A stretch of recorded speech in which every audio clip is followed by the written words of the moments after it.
வீட்ல இருக்க பசங்களுக்கு ஏதாவது செஞ்சு தரணும்னு நினைக்கிறீங்க. ஆனா அது ரொம்ப ஈஸியா தான் நல்லாருக்கும்னு நினைச்சீங்கன்னா, நான் சொல்லி தரேன் பன் பண்ண ட்ரை பண்ணி பாருங்க. டேஸ்ட் சும்மா வேற லெவல்ல இருக்கும். இன்னைக்கு எங்க அம்மா கூட கேட்டாங்க, "ஏன் ரொம்ப கம்மியா பண்ணிட்ட? எப்பவுமே நெறைய பண்ணுவேன்னு" கேட்டாங்க. அவ்ளோ டேஸ்டியா இருந்துச்சு சொன்னாங்க. இதுக்கு ஒரு பவுல்ல 1 கப் அளவுக்கு காய்ச்சாத பால் வந்து நான் சேர்த்திருக்கேன். அது கூட 1/4 கப் அளவுக்கு சுகர் சேர்த்திருக்கேன். இத நல்லா பீட் பண்ணிக்கலாம்.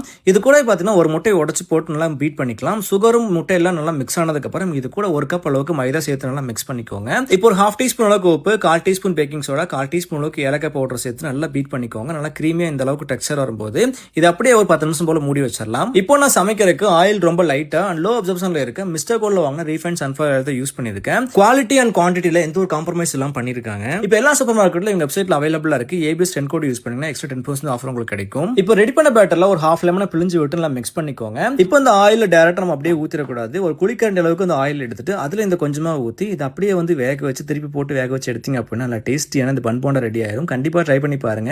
அண்ட் எப்படி